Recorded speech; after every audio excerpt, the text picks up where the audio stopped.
At some point, you have probably tried to control your mind. Maybe it was during a sleepless night when you told yourself firmly to stop thinking.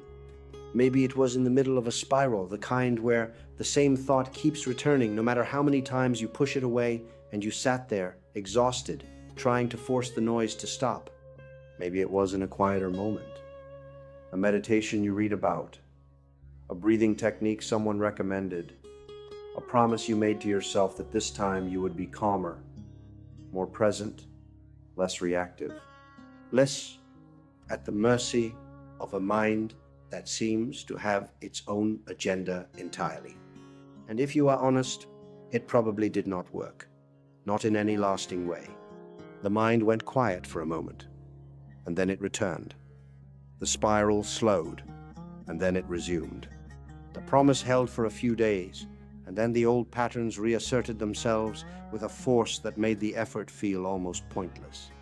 And somewhere in the aftermath of those attempts, a question arose, perhaps quietly, perhaps with a kind of desperate urgency. Is it even possible to control the mind? Or is this just how it is? This endless, restless, exhausting movement, and the best I can do is learn to live alongside it. This question is not new. It is not a modern problem born of technology or stress or the particular difficulty of the times we live in. It is the oldest question in the spiritual life of the human being. And it is precisely the question that Arjuna asks Krishna on the battlefield of Kurukshetra. What Krishna says in response is one of the most complete, most honest, and most practically transformative teachings about the human mind that has ever been spoken. Today, I want to walk through it with you, not as philosophy, not as doctrine, but as something you can actually use in your life, in your mind, in this very moment. Stay with me.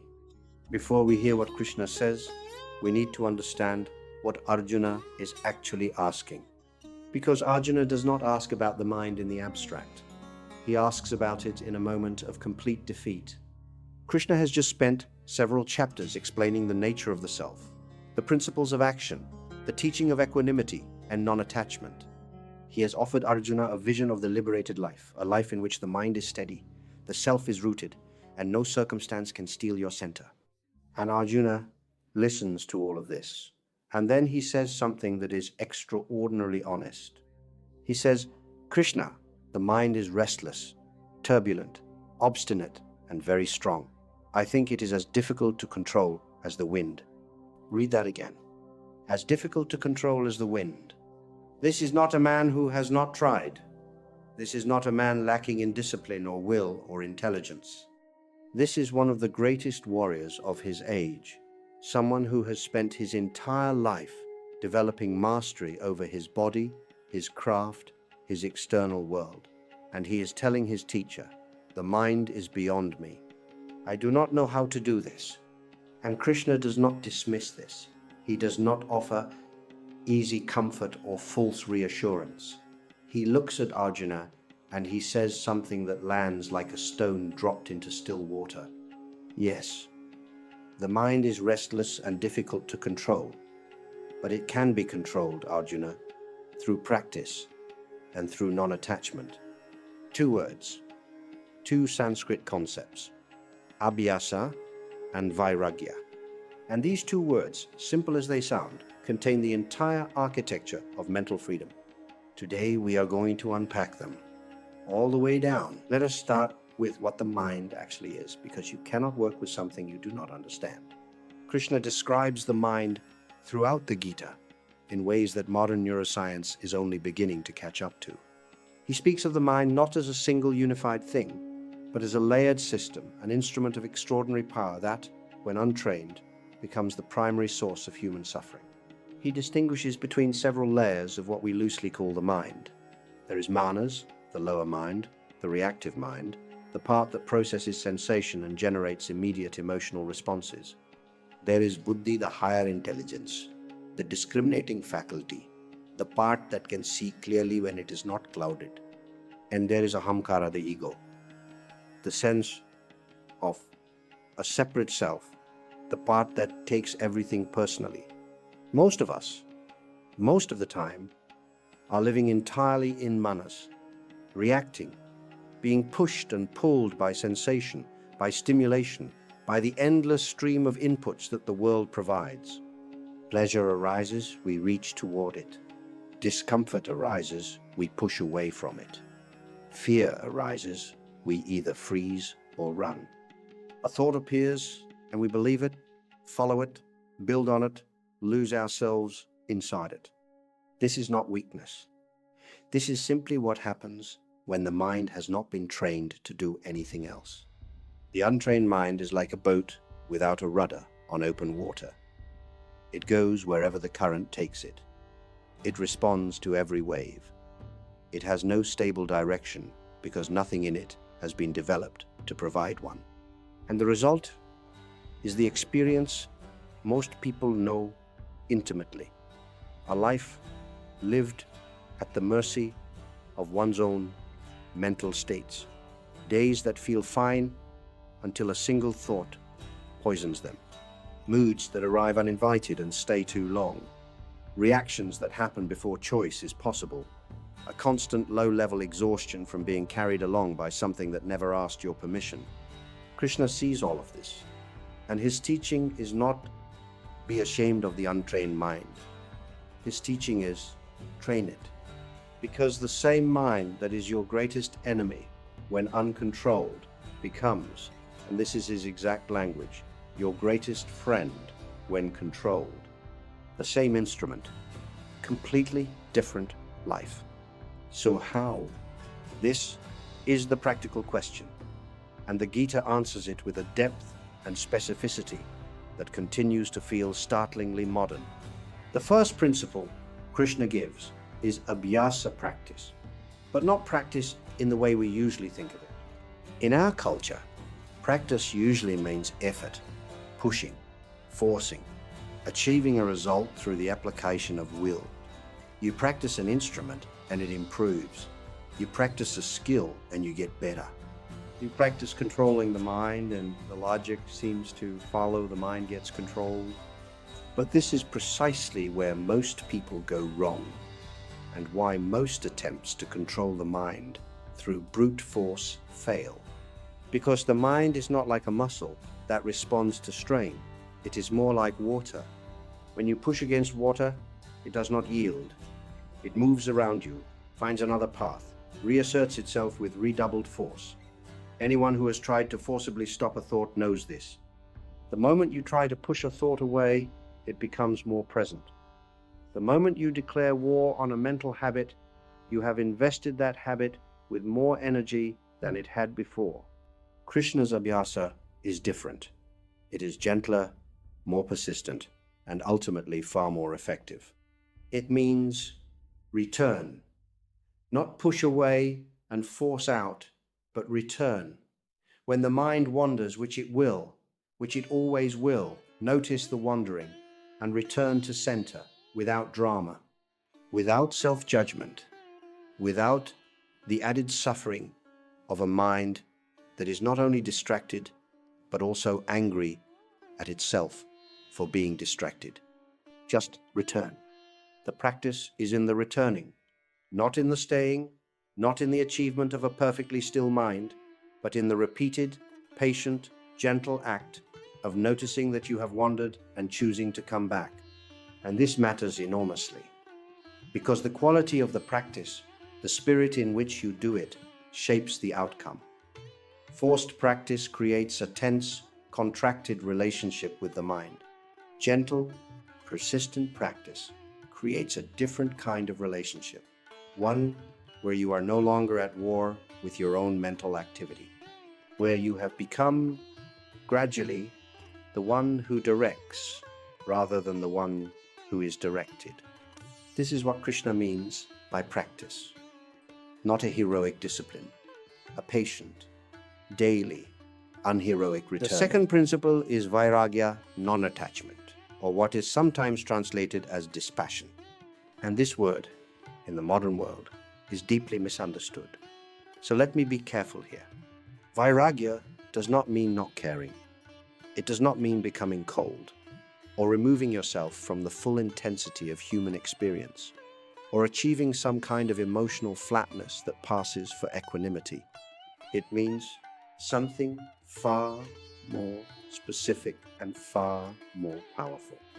It means learning to observe what arises in the mind without immediately identifying with it, without immediately treating the thought or the feeling or the impulse as the truth, as the self, as something that requires action or suppression. Here is the difference in practical terms. Most of us, when a thought arises, do not observe it. We become it. Fear arises, and we are afraid. Anger arises, and we are angry. Desire arises, and we want. There is no gap between the mental event and the identification with the mental event. They are simultaneous. The wave arrives, and we are already underwater. Vairagya is the practice of creating a gap, of developing gradually the capacity to notice a thought is arising, an emotion is moving through me, an impulse is present. And then in that space of noticing, to choose, to respond rather than react, to act from awareness rather than from automatic biological programming. This is not a natural state for most people. It is a developed capacity. It takes time. It takes the kind of patient practice that Krishna calls abhyasa. But it is not beyond you, because the part of you that can observe your thoughts is already present. It has always been present. It is what we could call the witness, the awareness, that is always one step back from the content of experience, watching it arise and pass. You have touched this.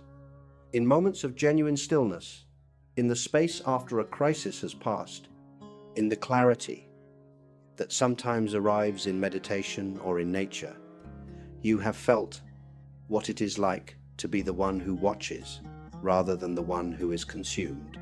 Vairagya is the practice of inhabiting that position more consistently, of choosing again and again to be the observer rather than the identified, the sky rather than the weather. Now, here is something Krishna says that I want to spend significant time with, because it addresses a question that every sincere person on the spiritual path eventually faces.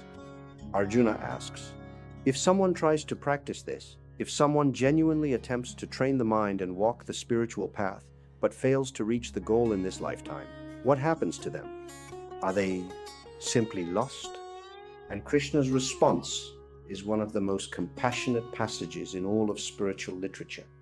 He says, one who strives toward the highest does not fail, not even if they do not reach the goal in this life. The effort itself has value. The practice itself is never wasted. The person who tries and falls short does not fall into ruin. They are carried by the merit of their sincere effort toward a continuation of the path. Now, whatever your beliefs about what comes after this life, there is something in this teaching that matters enormously for how you approach the practice right now. Because one of the most common reasons people abandon the work of training the mind is precisely this. They try, they fail, they judge themselves for failing, and that judgment becomes another reason not to try again. The attempt becomes evidence of inadequacy. The falling short becomes proof that they are not the kind of person who can do this. And Krishna is saying that framing is wrong, completely fundamentally wrong. The effort matters. The attempt matters.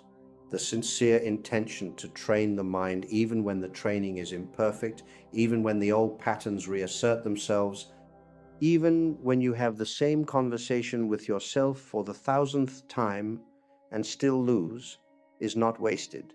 It is not failure. It is the path. The imperfect, non-linear, sometimes messy, always valuable path. This matters because the way most of us relate to our own spiritual effort is profoundly counterproductive. We hold ourselves to a standard of perfection that we would never impose on anyone else, and then we use our failure to meet that standard as evidence that we should stop trying. Krishna is not asking for perfection. He is asking for sincerity. And he is promising that sincerity, even sincerity riddled with imperfection, is enough to keep moving forward. There is something I want to ask you right here in the middle of this teaching. Not a rhetorical question, a real one. What is the mental pattern you have been trying to change the longest? The one that returns no matter how many times you address it. The thought that arrives uninvited and overstays its welcome. The reaction that happens before you can stop it. I want you to think of it specifically, not as an abstract problem, but as the actual, concrete thing you live with. Because what we are building toward in this teaching is not a general philosophy about the mind. It is a specific, practical approach to the specific mental patterns that are making your specific life harder than it needs to be. Write it in the comments, even just a few words, because naming a pattern is the first step of vairagya, the first act of observing rather than being consumed.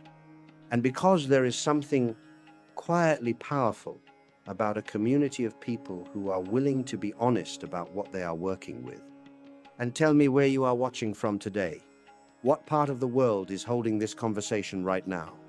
Let us go deeper into the mechanics of how the mind is actually controlled. Because the Gita is not vague about this. It offers a remarkably specific and structured approach. Krishna talks about what he calls the hierarchy of the inner life. He describes it like this. The senses are higher than matter. The mind is higher than the senses. The intellect is higher than the mind. And higher than the intellect is self, the Atman, the pure awareness. This hierarchy is not just metaphysics. It is a practical map for working with the mind. What it means is this. Most of the mind's turbulence originates at the level of the senses. Something is seen, heard, tasted, touched, and the manas, the reactive mind, immediately responds with attraction or aversion. A thought arises from that response. An emotion arises from that thought. A behavior arises from that emotion. The chain is remarkably fast. So fast that by the time most people become aware that something has happened, they are already 3 steps into a reaction they did not choose. But here is what Krishna is pointing to. The chain can be interrupted, not by attacking the reaction after it has fully formed by then. The energy has already moved. The momentum is already present, and fighting it is like trying to stop a river with your hands. The interruption happens earlier, at the level of the senses, before the reaction builds, at the level of the mind, before the emotion consolidates. This is why the practices of sense regulation that Krishna recommends moderation in eating, sleeping, working, speaking are not moral prescriptions. They are practical interventions at the level where the chain most commonly begins. A mind that is overstimulated by excessive sensory input, by lack of sleep, by constant noise and distraction and digital bombardment, is a mind in which buddhi, the higher discriminating intelligence, cannot function. It is too busy managing the flood of incoming stimulation to do the work it was designed for.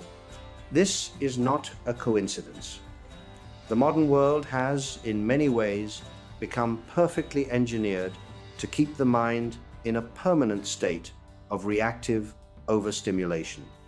Every notification, every scroll, every piece of designed for engagement content is a direct appeal to manas, the reactive mind, a direct bypass of buddhi.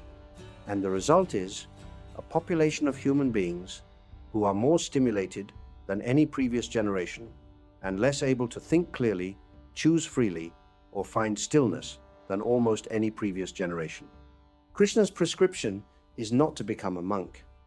It is to take the sensory environment seriously, to recognize that what you allow into your field of experience shapes the state of your mind, that the regulation of input is not restriction, it is care. It is the maintenance of the instrument through which you experience your entire life. Now, let us talk about something that sits at a deeper level than technique. Something that, in my experience, most teachings about the mind either skip over or touch only briefly because it is more difficult, more personal, and more demanding than any practice. It is the question of what the mind is attached to, because you cannot understand why the mind is so hard to control without understanding what it is holding, what it is protecting, what it has built its entire sense of security around.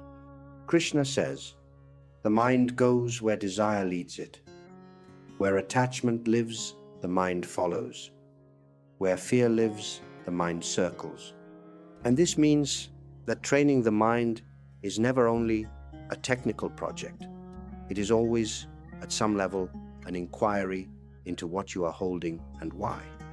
The mind that cannot stop planning is holding a future it is terrified of not having.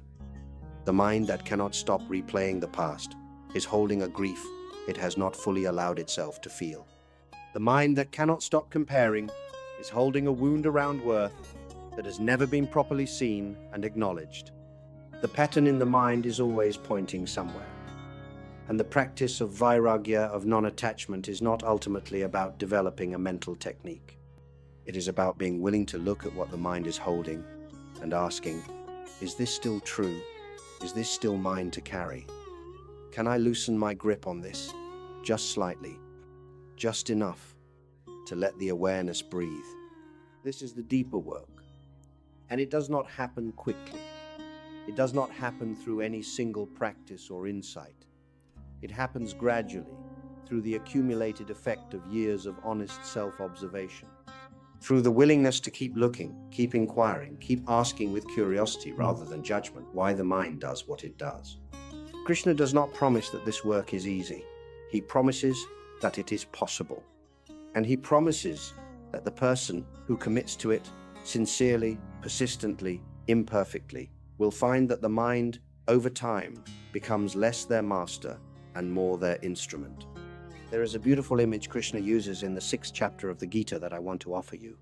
He describes the ideal state of the trained mind as a lamp in a windless place whose flame does not flicker. Notice what this image does and does not say. It does not say the flame is extinguished.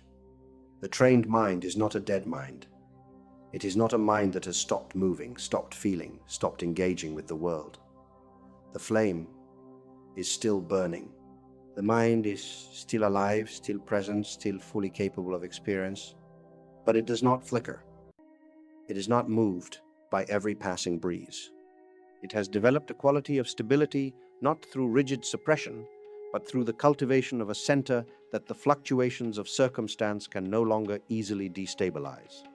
This is the image of a human being who has done the work, someone who still feels everything: joy and grief, connection and loss, beauty and difficulty, but who receives all of it from a place of sufficient groundedness that they are not destroyed by the difficult or inflated by the pleasant.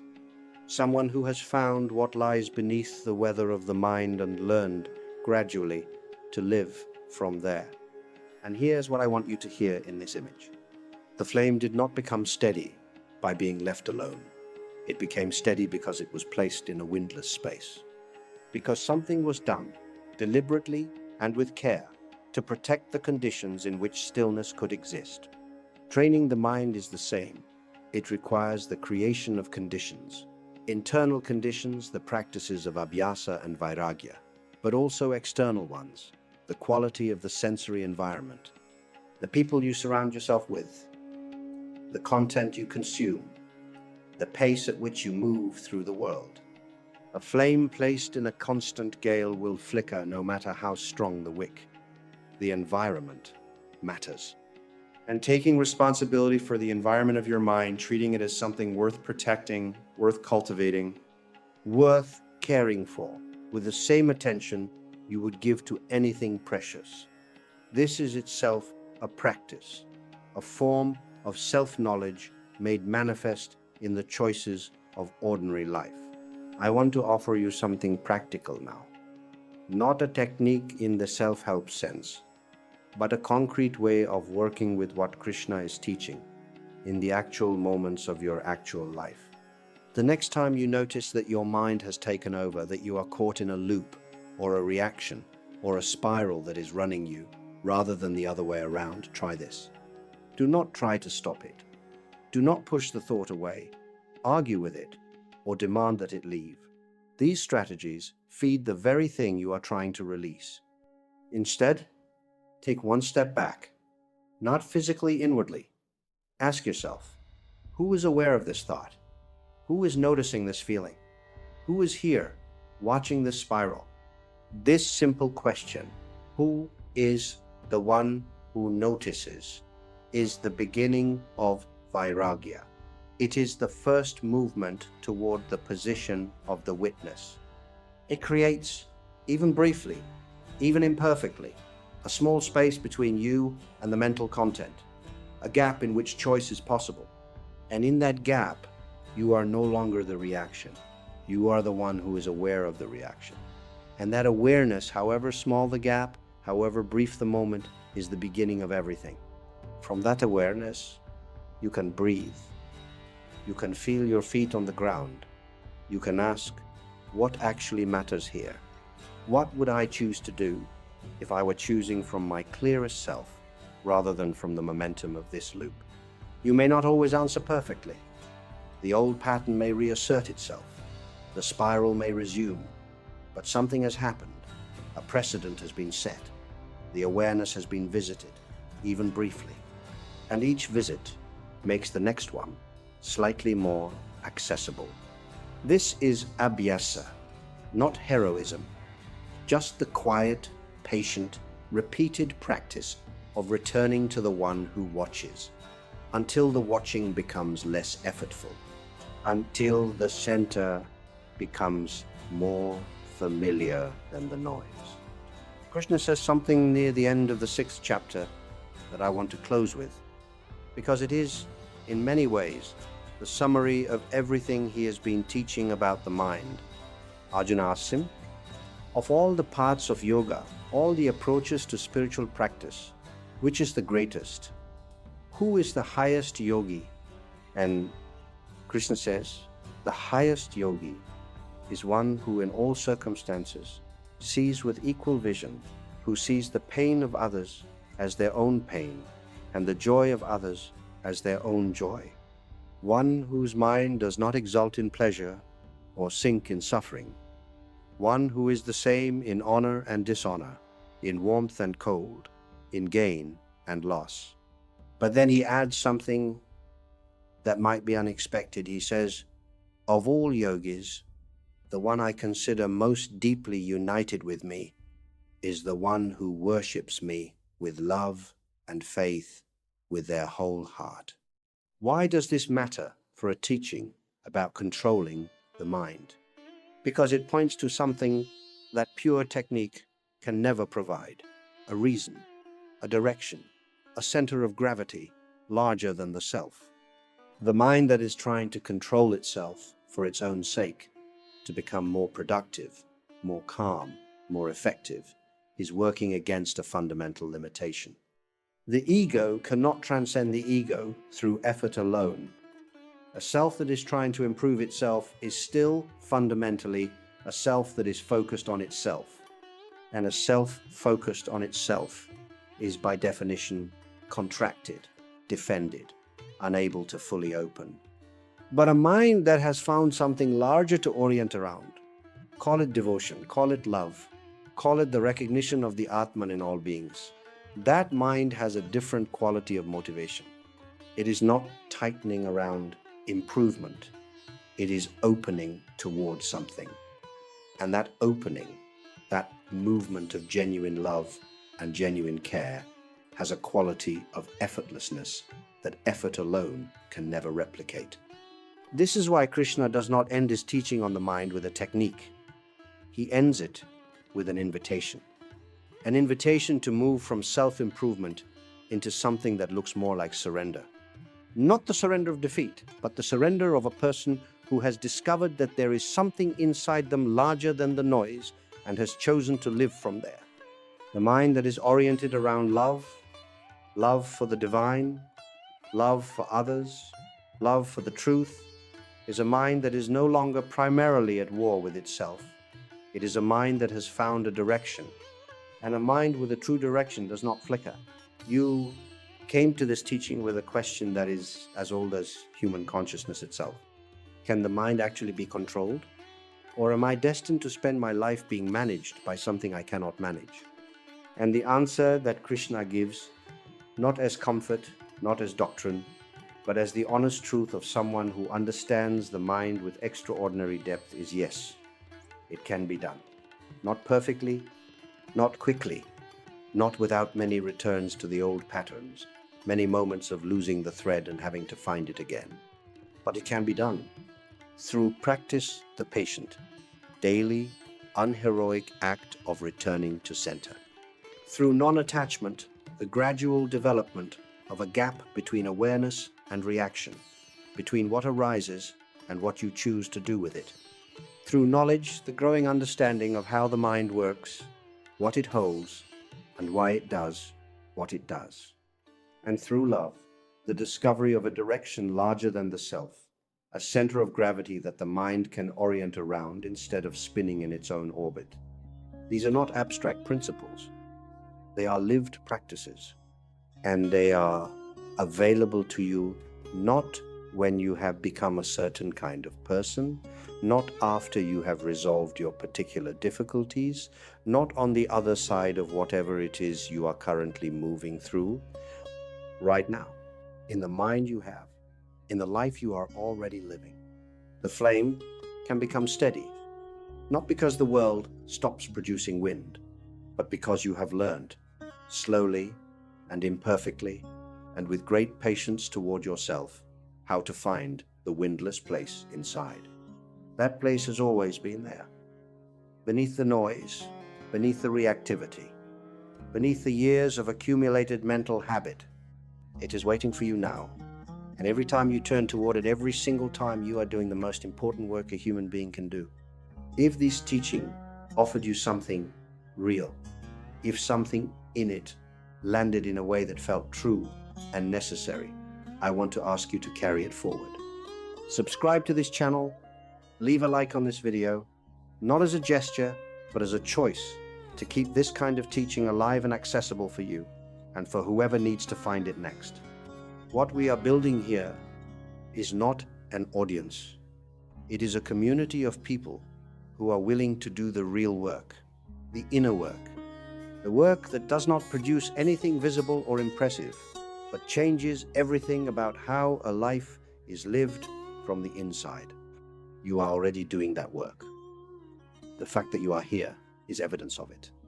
Until next time, return to center. Be patient with the mind. And remember that the one who is watching all of this calm, clear, and unshaken is who you have always been.